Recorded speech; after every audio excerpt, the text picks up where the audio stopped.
us, so maybe we'll kick off just so that we can keep to time. Hello everyone, my name is Ben Firmage. I'm CEO at Water Sensitive Cities Australia, based at Monash University. It's my pleasure to welcome everyone to our webinar today, looking at how can we better understand the life cycle costs of water sensitive investments. We've had registrations from across the country, even some international registrations for the event today, really highlighting that this is an important issue for quite a few people in quite a few places. So, I'm really looking forward to to hearing from our colleagues, but also to have some good exchange of experiences in different places. So I'd ask you to please feel free to pop questions in the Q&A function. We'll also monitor the chat function if that's easier. The important thing is if you've got a question or an idea, please share it. It's my pleasure to introduce our speakers for today. We have with us two colleagues from E2 Design Lab. In particular, we have Sally Bohr, who is deeply experienced in the Australian water sector and will bring a really valuable strategic lens to our discussion today. We also have Dr. Dale Brown. Dale is a very experienced designer, modeler and understander of water sensitive investments and their maintenance as well. And Dale will bring a really practical lens to our discussions. Also joining us is Chris Manning. Chris is an invaluable member of the Water Sensitive Cities Australia team and plays a really important role in linking leading research with practical experiences out there in industry to make sure that new knowledge is created, is understood, and really importantly, is applied at scale through our sort of mainstreaming efforts. So that's the team that we'll be presenting to you today. Okay. We need another 50 each day though. And can I just ask if everyone's on mute, that would be really helpful. Awesome, thank you. Before we kick off, just want to acknowledge the traditional owners of the lands where we're meeting today. The Water Sensitive Cities Australia offices are on Wurundjeri country. I'm actually coming to you from Bunurong country. So I would like to respect the fact that traditional owners have a unique relationship with the land, water and air that we all sort of enjoy and have really important insights to add to the management of those land, water and air resources that we are blessed with. So I pay my respects to the elders of the traditional owners, past, present and emerging. So let's kick off. We've got an action-packed agenda for you. It's my pleasure now to pass over to Chris Manning, who will provide a little bit of background and context. And as I mentioned earlier, please feel free to put any questions or comments in the chat or the Q&A function, and we'll come back to those at the end of the session. Over to you, Chris. Thanks, Ben. Next slide for me, please. Thank you. So I'm just going to give you a bit of an overview of the project need and talk a little bit about some of the high-level industry problems that we identified at the genesis of this project. And some of these problems are probably not going to be inconsistent with some of your perspectives as well. There's a lack of confidence in life cycle cost information for proprietary WSID devices, GPTs and the like. There was a lack of data to support options assessments when planning infrastructure solutions, particularly comparing traditional approaches with the more non-traditional blue-green approaches. There was problems in WSID maintenance activities, in part created by a lack of maintenance cost information as well. So we heard that information, those industry problems very clearly early on in the piece. There was also a little bit more detail and nuance to that in terms of some information gaps around the types of, can you go back to the other slide, Ben? Yeah. Information gaps for some types of infrastructure solutions, particularly for the WSID solutions. gaps in spatial coverage of data, where data exists and it may already be orphaned or out of date as well. There's no consistent standard for collecting and managing data across the country. Data that does exist is often underutilized in benefit cost analysis as well. So those were the things that we heard from industry at a high level. Next slide for me, please, Ben. And this is a way we've articulated the project purpose, I guess, in a way of looking at the asset design stages. So these are the stages.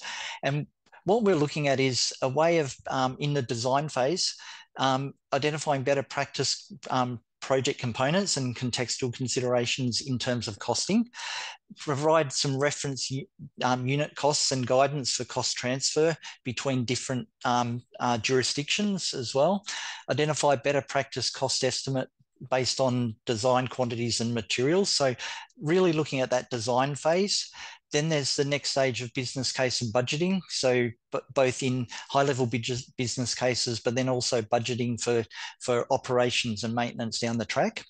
So better inputs into the BCA and budgeting. And then, like I said before, in the delivery, maintenance and renewal decommissioning, provide a mechanism for capturing actual versus planned costs and comparing those and improving and expanding the reference values over time.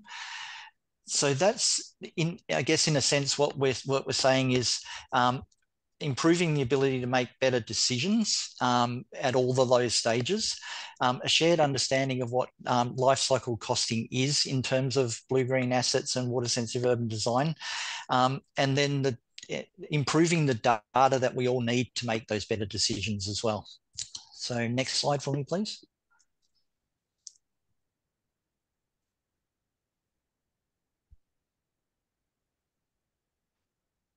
Next slide, Ben. Okay, cool. And so the project's broken up into two stages. Stage one is the outcomes of that will be largely what we're talking about today. And I'll talk a little bit about what we plan to do in stage two for the balance of this calendar year later on in the session. So in terms of the first stage, we went and did a deeper dive into the needs analysis. And then we identified some of the strategic links between what we're trying to do with life cycle costing and some of the other things like non-value non-market value assessments through our Infuse tool for the values side of things, as well as then bringing it all together in a BCA. As well. So, and then thinking about linking with other relevant tools like business management systems you use in your day-to-day working life, music model, etc. Then we went about doing, if we're going to design a tool, we then went about asking the industry what they'd like to see in that tool. We came up with some options. There's some governance conversations and data collection and storage protocols. Then developing a prototype tool and reporting on that, basically. So Sally and Dale are going to go into the detail of all of that right now, I think. So Ben, next slide, yes. I think. Yep, that's right. So it's now, I'd now like to invite Sally to run us through some of the contextual considerations and some of the history on this issue, because we're not starting from zero in addressing these important challenges. Over to you, Sally. Thanks, Ben and Chris. And let's get that up. Okay. Oh, another start. Hang on. You got a sneak peek. All right. Can everyone see and hear okay? Good. Good. Okay. So I guess when we started thinking about the development of this tool, we really wanted to make sure that we approached it the right way. We wanted to make sure that the life cycle costing tool that we end up with at the end, there's confidence around the tool, that it's developed in a way that complies with standards of life cycle costing, that there's quality assurance, of course, meets the needs of the industry and responds to that, has longevity, so isn't a tool developed which then doesn't get maintained and falls away and isn't as useful in the future, and also has transparency. So there's an understanding of what is feeding the lifecycle costing tool and the data that sits behind that.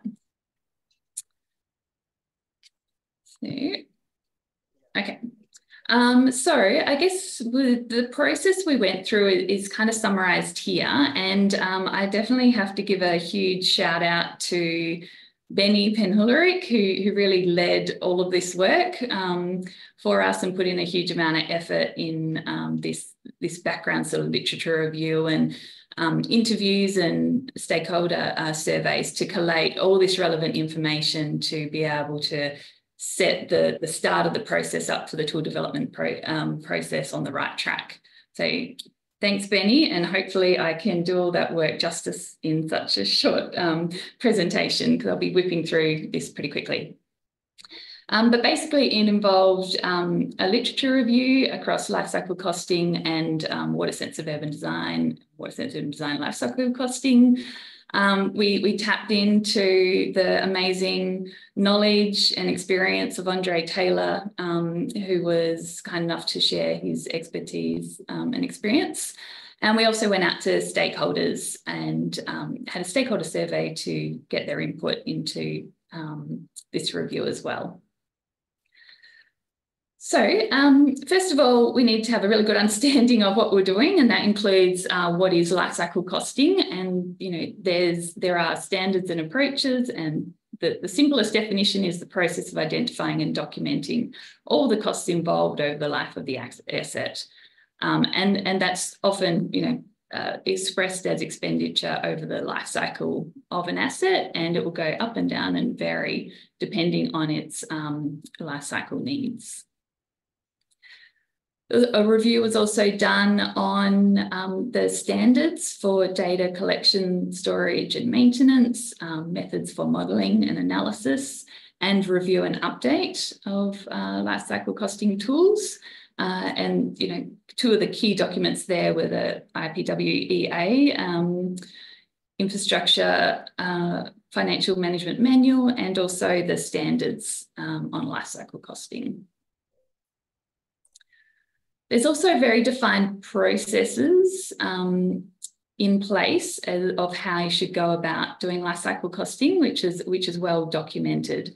And so that was very well reviewed to make sure that we were following the most appropriate processes in the way that we were tackling and developing up this life cycle costing tool.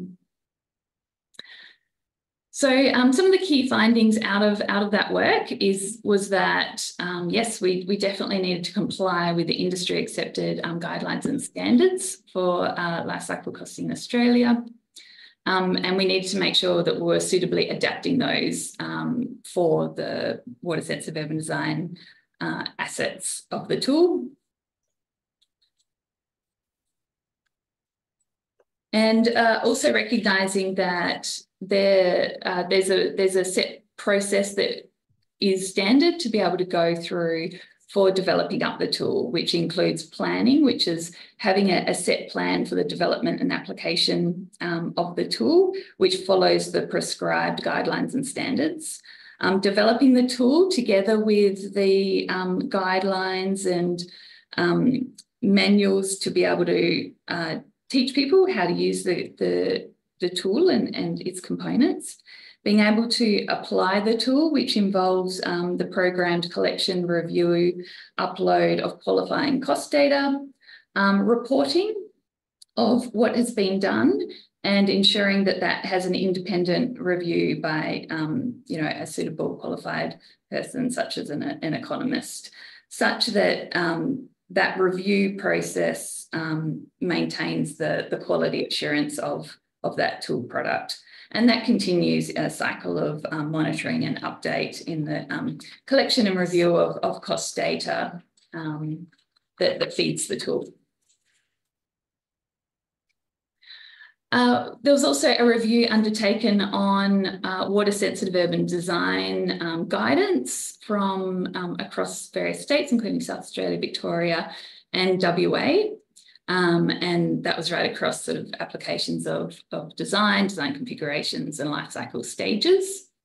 It incorporated a range of fact sheets and guidelines, as well as drawings and information sheets, really trying to nail down whether there were some standard approaches across Australia that could be adopted.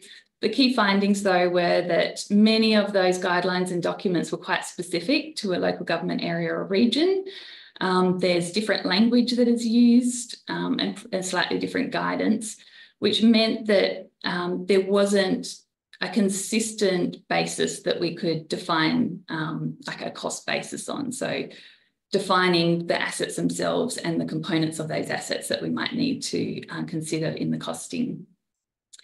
So one of the things we needed to do was to identify an agreed set of terms that we use and the elements to be costed for each of the assets. We've been working with the project steering group, and we did a bit broader review. And as you can see by all the different terms here, there are a lot of different names for things. So that's something we're aware of and are working on to make sure that the tool will be understood and can be used by all, and those terminology are clearly defined. And that goes down to the different types of assets, which can differ in scale and application, as well as their individual components. And thinking about what components should be included in the costing and what components maybe should be excluded, or at least identified as non-sort of functional components. So we've got, retaining walls and for large outlet pits and forebays. For larger systems, we might have signage or integrated seating is just some of the things that are, I guess, extra in some assets and may not be part of other assets we're wanting to be able to cost. We then looked at the life cycle costing literature on water-sensitive urban design, and there has been quite a large amount of work done over the past, and some of those really key sort of seminal pieces of work and really important documents which have helped guide the development of this tool to date have been the early work of Andre Taylor, but also that important piece of work led by Chris Manning, which was reaching out to the industry stakeholders to understand the needs and making sure that this tool is going to be tailored for the needs of the industry. Based on that review, some of the key findings were that whilst there's been a lot of work done in the past, at the moment there's no sort of national coordinated effort for improving or doing water-sensitive urban design lifecycle costing. There's most of those projects recommend there is a need for it, and that whilst there's some costing data available, its usefulness is limited because there's no consistency in how that costing data is collected or stored and accessed. So, a key thing is the development of this tool needs to have a number of components that need to be thought through carefully. And those key components are a cost database. So, a standard database for the collection and storage of sort of quality assured data that feeds the lifecycle costing tool. Cost data recording templates so that costing data can be collected in a standardized way, which is going to be useful for input into the tool and have that quality assurance across it. The model itself, so at the moment it's an Excel-based tool for the developing up those lifecycle costings. Guideline materials to instruct people on its components and how to use them. And then down the track, there'll also be sort of training videos and potentially, this could be a web-hosted tool as well. The stakeholder survey went out, had 15 respondents from across various states, most from local government. Most organisations weren't collecting cost data or were unsure if that was happening. Most of it's considered probably medium to low quality, and most indicated that there was a need for cost estimates, in particular to help inform the operational phases of water sensitive urban design assets. Benny Penhuleric also did an interview with Dr. Andre Taylor to pick his brain and make sure we were taking on all of the learnings of the past previous work that has been done. And from that, it's really understood that that previous work was driven by sort of capacity building organisations, but they really had short-term funding and there wasn't any sort of national governance. So unfortunately, while that work was really valuable, there wasn't the long-term sort of support required to keep that progressing. And overall, you know, the lack of funding, governance, leadership, and ownership of these kind of tools were the biggest issues affecting previous projects, with a key recommendation from Andre that consideration of a user pay model should be given, and potentially, you know, a tool that's managed maybe by Water Sensitive Cities Australia, like the Infuse sort of value tool. So that was just one recommendation for consideration as to how the funding and management of the tool could look in the future. Out of all that work, a series of reports were documented. There's the context analysis report presenting the key findings of the literature reviews and the stakeholder surveys. There's a supporting report which sits with that provides more information on water sensitive urban design life cycle costing standards and learnings. And also another supplementary report which provides all the background and more detail on the stakeholder consultation process as well. And then the final bit of work was developing up the specification for this tool. And the tool really needed to have a number of components, and they were informed by understanding that background information, workshops with the PSG to be able to develop up a plan and a process for this particular tool in terms of functional specification. So that specification in a quite detailed way identifies what needs to happen and what needs to be thought about and included at each of these steps of the process of developing the tool. It also provides information on the tool components and the considerations for developing up each of those tool components, and also developed up a tool concept. And again, thanks to Benny for piecing all of this together. This looks complicated, but it's actually, I found, really useful when Benny did develop it up. And it really points to the fact that there's a number of layers of things that need to be considered and developed. One being even just the user interface and how people will register to become a user and log into the tool interface itself. Of course, the cost recording form and the process of being able to input and record data, making sure there was the cost recording evaluation to quality control of that data to feed into a cost database. The cost database is then really all of that background data that's needed to be able to do your life cycle costing and cost estimates. So that feeds the life cycle costing tool and makes it a usable tool. And there's also potential to sort of have add-ons in the future around maps of assets, for example, that have used. And through that, the tool functionality, there's parts that the user will interface with. There's an administration component for managing the tool, and also those decision steps to make sure that the quality assurance is there. So that was an overview, I guess, of a very quick overview of a huge amount of work that has happened to help inform the development of the tool. And I'm going to hand over to Dale now, who will talk more specifically about the tool and its components and where we've got to in the process. So I'll just stop sharing. And Dale, if you want to share your vision, then you can drive. Great. Thanks so much, Sally, for that comprehensive overview. I'll just see if I can get this up. All right, can everyone see that all right?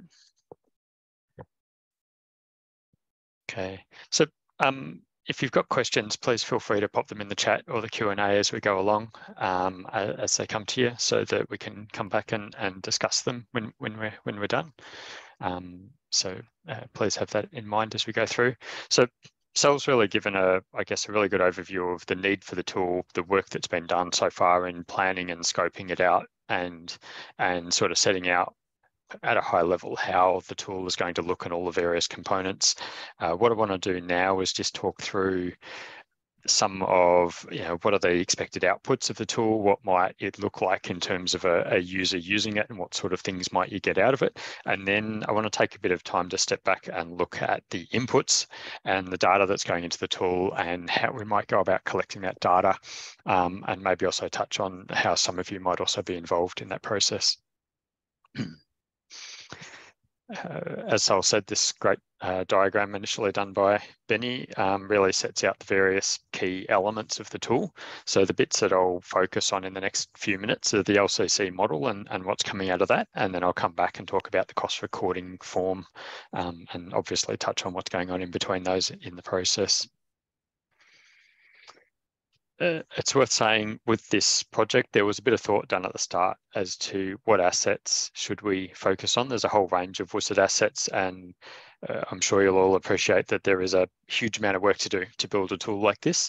The thinking is that rather than attempting to cover everything at once and be all things to all people, what we'll do is just hone in and focus on a couple of real key assets to start with, get things set up and get it working for those, get a proof of concept that it's effective for those assets. And then once that's working, then it will be a much simpler process for us to then bring in additional data and additional types of assets, because we'll have all the structure and the systems in place to do that. So rather than starting with the easy ones, the decision has been made that we should target those assets that are the most difficult and the most challenging, and that we've got the least understanding of, because they're the ones where there's a real gap and a need in industry, because we really don't have a good handle on what's going on. And so the focus for this project will be on those streetscape assets, streetscape rain gardens, the passively irrigated street trees, and then we're also looking at permeable pavement, because, well, to be honest, permeable pavement has not been widely used in Australia at all in the past. What we're seeing is a significant uptick in interest in permeable pavement and a greater level of uptake in usage in the last 2 to 3 years. And there's a few sort of things emerging in that space. So there's a bit of interest there. So I'll talk about a permeable pavement one to start off, and a couple of photos of different examples here of what it looks like. What we're thinking with the tool is that, firstly, we have gone with an Excel-based approach, not because we think Excel is necessarily the best place for it to end up, but it's a good way of prototyping and testing and quickly being able to modify things with users and trial it until we're happy with the general look and feel and the key elements of it. And then we'll start thinking about a web-based platform or similar. So in terms of a user using it, let's say, for example, you're doing a prioritization project, you're looking at a few different options for streetscape rain gardens, or permeable paving in this case. So what you might do is you might put in, what's the location where you're working, what is the region and the local government, and we would use that information to start informing us what are the relevant costs for that specific capital city, what are the relevant costs for that particular region or location that you're in, and what we're looking at as opportunities to try and tailor those costs depending on the location you choose. You'd then maybe give us some basic information about your asset. How big is it? What's the catchment? What's the context that it's sitting in? Because we're thinking that, obviously the cost of a rain garden sitting in a streetscape will be quite different to the cost of a rain garden sitting within a park or even in a greenfield development. So we need to be thinking about what is the context, what are the key factors that are going to influence what the differences in cost might be between this asset and an asset that's sitting in a different context, or that's slightly different type of asset. So looking at picking up that context, what is the type of asset, any information we can get on the specific design and the details. So, is it lined, is it unlined, has it got a submerged zone, does it have no submerged zone? Down the track, we might even think about what is the depth of media or something like that. But for now, we'll just get some high level numbers. And what we'll do is use that to then go and interrogate the database, look at the data that we've got on assets that are of a similar nature or similar context, and what we can do to come up with a cost estimate for that particular system and that particular context that you've got. And what that means is as a user, you can then explore, well, what happens if I have a different size asset for a certain area, or if I've got a slightly different design configuration, or if I'm doing different things along the way, how does that then influence my costs, and what are the overall life cycle costs coming out? That will then feed into an output summary. So we will do costs for each of the different key life cycle phases of that asset, and we'll come up with an estimate for each of the different options that you want to explore.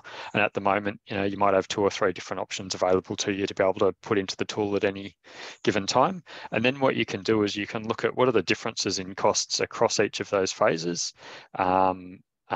throughout, and then also what is the overall present value cost. So that's just taking that economic perspective and bringing all the costs back to a present day value and saying, well, how much would it cost in today's dollars to deliver this asset throughout the duration of its life cycle? And in this case, it's sort of around the 500,000 mark.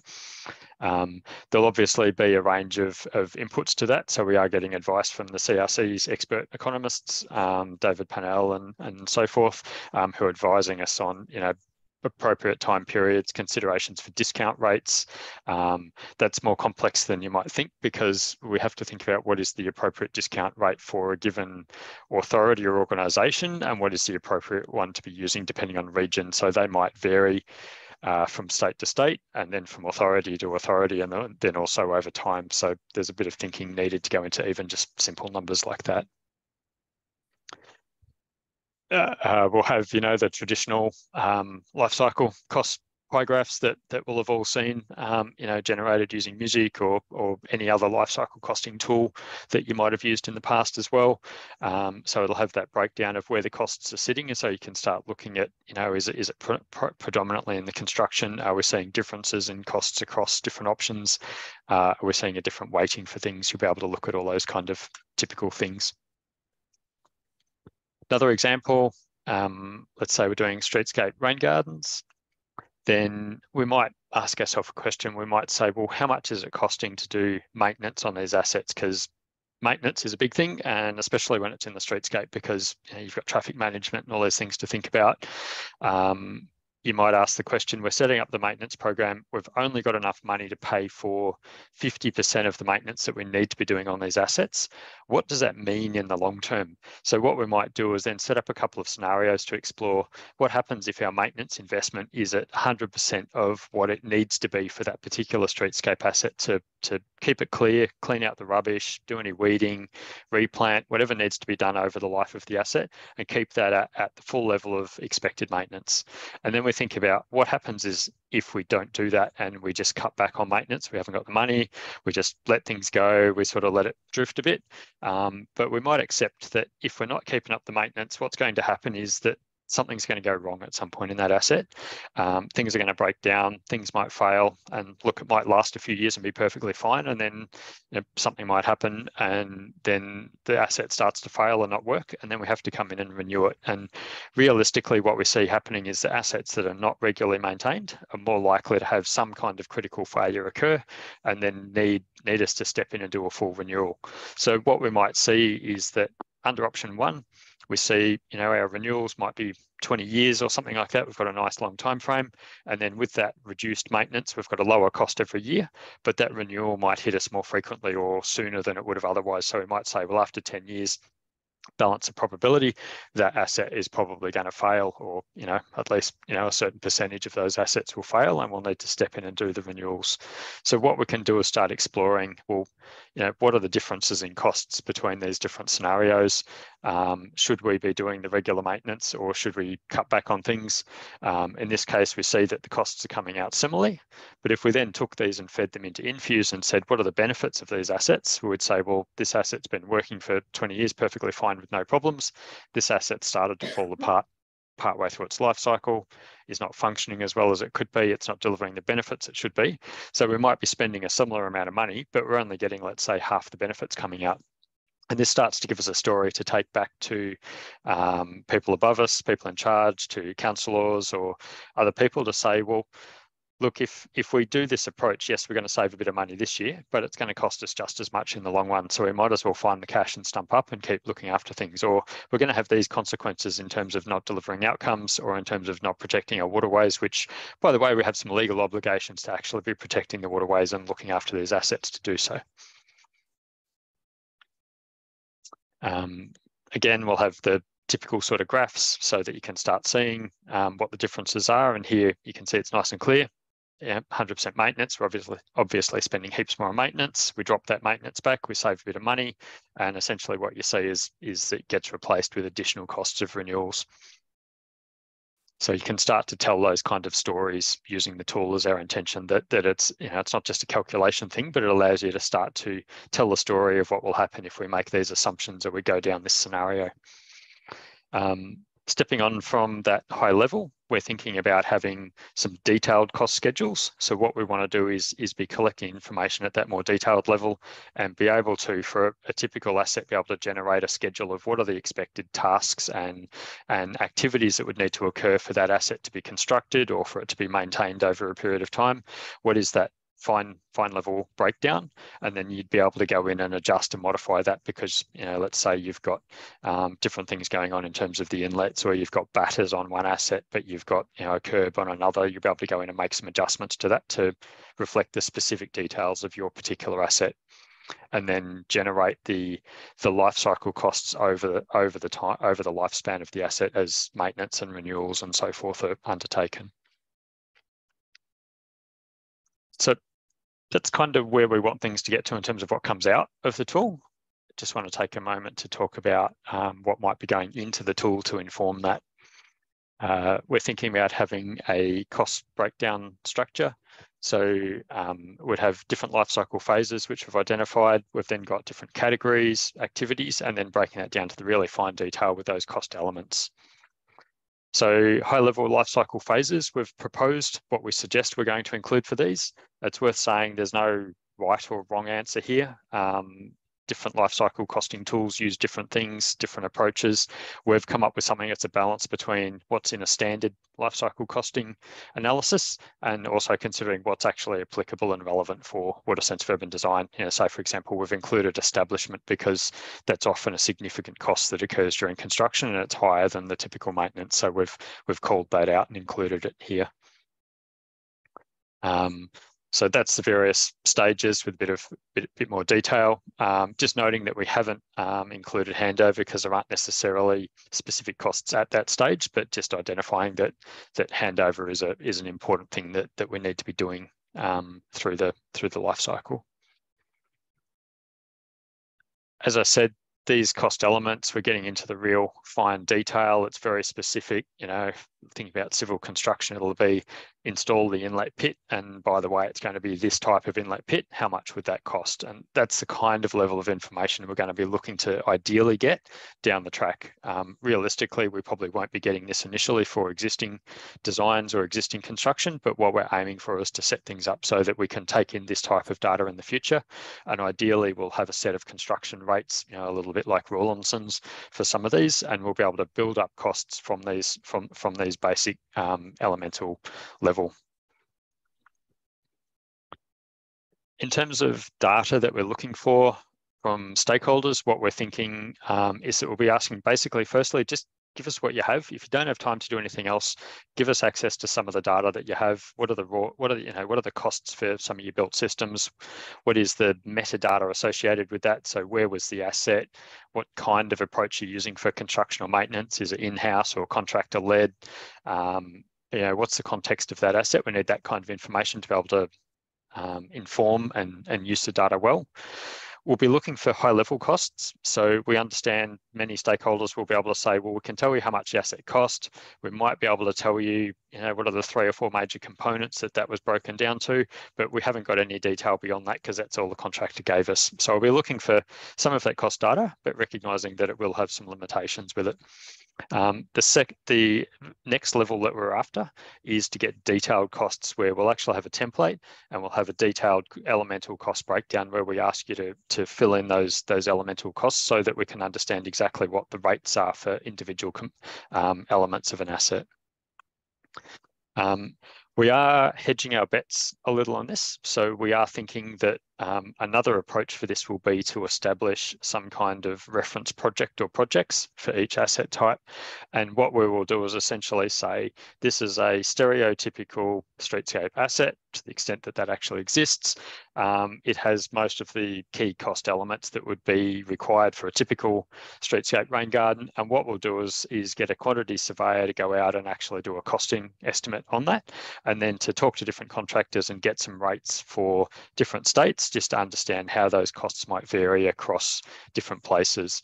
And the intention of this is that while it's not necessarily a real project, what this means is that we've had the same thing costed in a couple of different locations, and then we've actually got a really good consistent basis to be able to understand what are the differences in cost between, say, Perth and Adelaide or Melbourne in terms of how much it costs to build these assets. And what that means is we can then use transfer functions to then use some of the data from another location, but adjust it to allow for the differences in costs for a different state, or maybe going from the metro to the regional areas.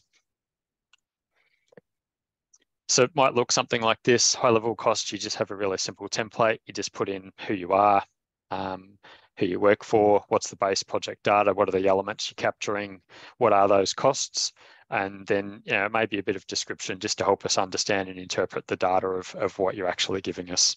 So that could be relatively simple to provide us with that kind of information on a project basis. And then if you have more detailed costs for those that have got it, if you can start thinking about giving us those costs at an elemental level, we'll have a template that we'll set up which will capture the bulk of things, but we'll also have some spaces for the stuff we will inevitably miss that you can add some things in. But the thinking with this is that ideally we want a consistent set of elements that we're using with the same language and the same structure across the board, so that we're all filling in the same things and we can actually do some statistical comparisons of those rather than everyone describing everything in a slightly different way. However, what that will mean is we'll need people to help us translate what you've got in, say, a bill of quantities into this template so that we can actually take the data and use it and really build up a good database. So just, I guess, quickly to wrap things up, we're looking at that input data based on actual costs, that reference project and other information. We'll build that into a cost database, which will then be used to come up with the cost estimates and equations and calculations. And then that will allow users to then go and do a high-level costing estimate for a business case, or to be able to build up those detailed costings down the track to build a construction cost estimate, or develop an estimate of your maintenance program. And really what we're driving at is to better understand what is it costing us to put these assets in, to be able to make better decisions and to be able to tell a better story so that we can actually get some funding to do this work. And I'll pause there and hand back to Chris to wrap things up and take any questions. Yeah, well, I might jump in if I can. So, yeah, all good. So thank you, Dale and Sally. And great to see some questions are coming into the chat already. So refer you to those, Dale and Sally, some really good specific questions there. And I guess open it up to everyone to be thinking about, are we asking the right questions? Will this sort of a tool be helpful? And what do we need to wrap around it to make sure that the tool goes from something that sits on a shelf to something that is appropriately integrated into your organizational processes and connects appropriately to your organizational systems. So now pass over to Chris to just, while you get your questions ready, I'll pass over to Chris to provide a quick insight into where we're going next. Over to you, Chris.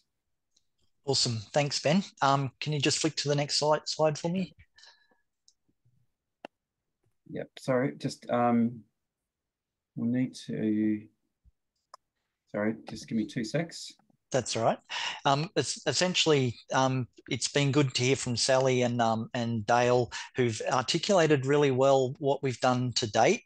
And I just wanted to quickly give you a bit of an insight in what stage 2 would look like, essentially.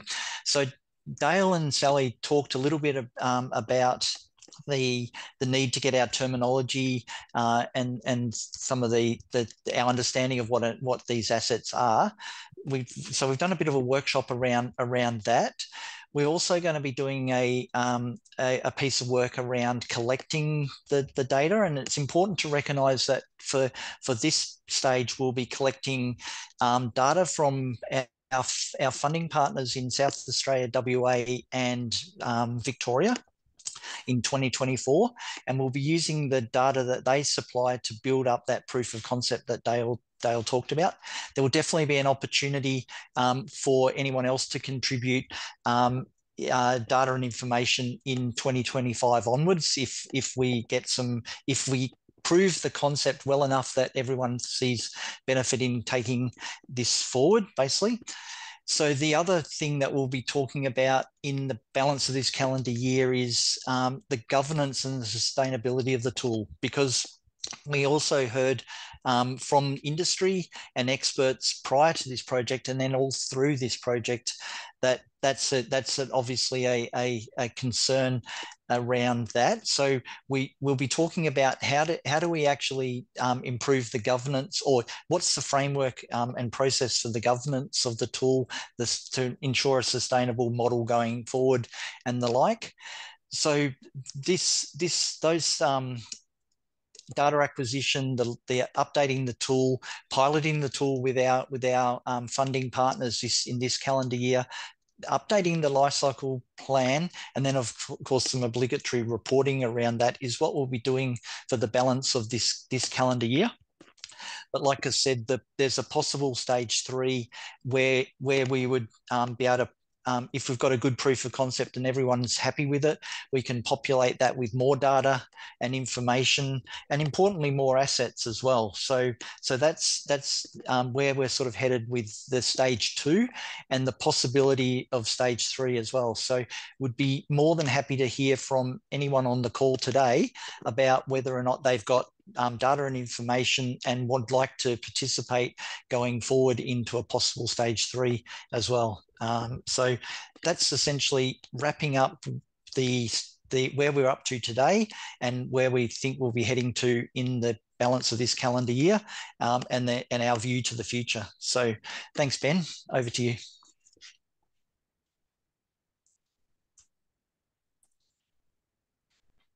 Sorry.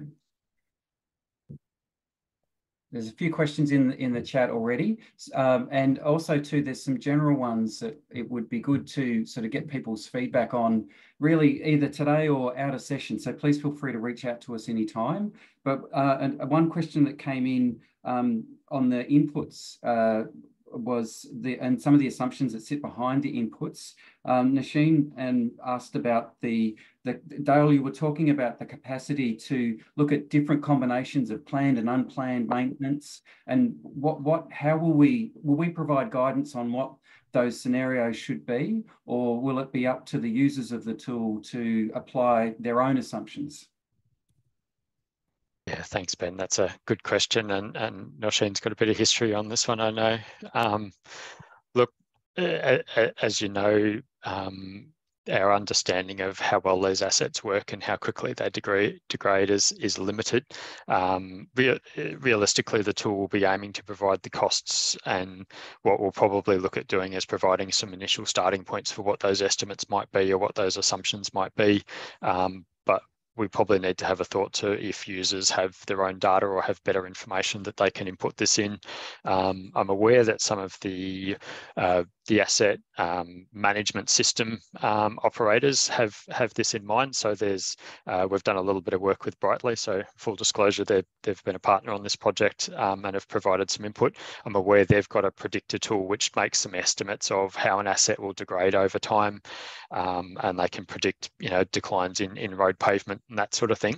However, it does come back to us as an industry to have data on how quickly our assets are actually degrading. You know, for example, how quickly is sediment accumulating and needing to be cleaned out, or how quickly is leaf litter coming through a system or plants dying off. But more importantly, we need to then try and relate that to how does that actually affect function or performance of the system. And that is something that really as an industry is not well understood, and there probably needs to be some further research into.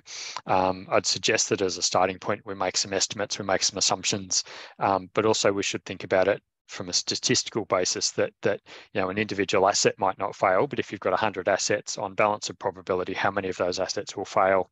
If you're doing a different level of maintenance on balance of probability, how does that shift? That's probably the terms we need to be thinking of that. Yeah, great, thanks, Dale. So it sounds like the tool will help people not just go and get a number, but actually understand what is driving the various costs. So that people understand the implications of different assumptions. That's great. Cool. And Ben, if I can quickly just add to that, I guess the costs will be allocated to a certain life cycle phase, whether that's, you know, obviously construction or establishment or that ongoing operation and maintenance.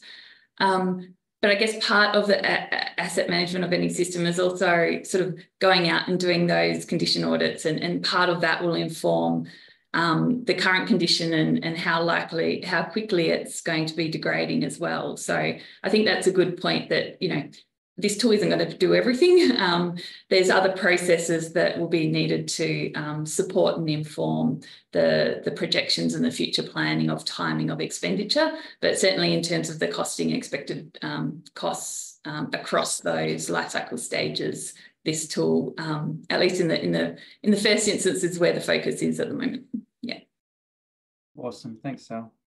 Chris, a question for you. There was a question in the chat around how will the outputs of this tool link to other tools that are out there, like music or the suite of Infuse tools? Thanks, Ben, and thanks for the question. So what we're envisaging is to talk about the Infuse tool to begin with. What we're envisaging is obviously the values tool has given a really good database of non-market values for all those benefits that we know is realised by these assets. And then there's a BCA process that brings together the costs and the benefits and helps to assist in decision making there. We identified that through this process that the life cycle costing was a weak point. So that's why this project exists. And so we want to build up the life cycle costing of these assets over time. And so we have a good idea of the costs, real, and then the non-market costs or benefits as well, and they bring that all together in a BCA, a traditional BCA process. And the other important point around that is that you'll also bring in the costing for those non-traditional types of solutions into that process and do the comparison of between the blue-green and the more traditional type of process in the BCA process. The other thing is bringing that data into business management tools like your asset management systems and your financing systems and the like, as well as music and things like that. So we're envisaging that there will be some interplay between all of those systems, but no direct connection, for want of a better way of putting it. Okay, so people will have the choice. They can connect in or they can stand alone. Okay, all good. So really appreciate the questions that have come through. Hopefully people can see this as a start to the discussion today. And can I just ask, if you're not speaking, can you pop on mute? That'd be helpful. But we're just about out of time today too. So before we wind up, I just put in a quick plug for our next session. I'm just waiting for the screen to reset here. There we go. So next time, we'll see you in a month, where we'll be talking with Melissa McGrath from Josh Burns Associates, looking at some of the real challenges and opportunities associated with small infill developments. So yeah, so stay tuned. And also too, if you have any suggestions for future webinars, please let us know. We want to make these as helpful and useful as possible. And you can see all of the webinars that we've got planned out via the website and the QR code that's on the screen now. So, and finally, I'd just really like to express my thanks to our speakers for today. You can see the amount of work and the amount of passion that is going into this, our efforts to try and progress this really important issue.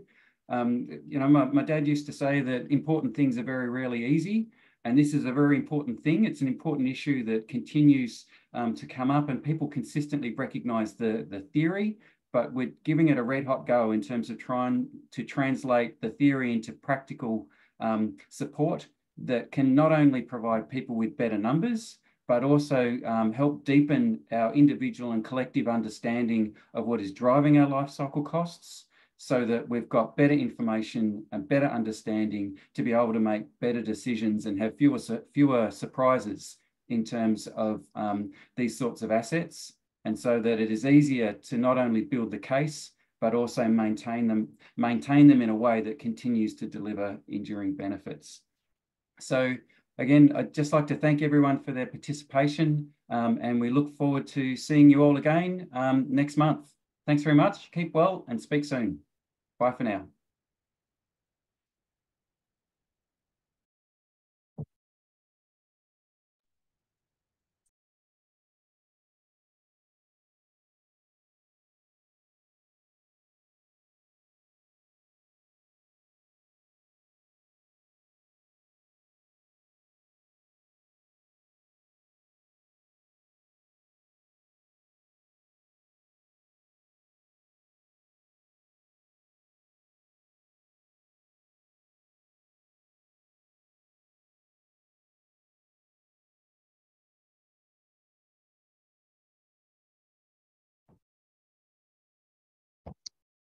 Good job, everyone.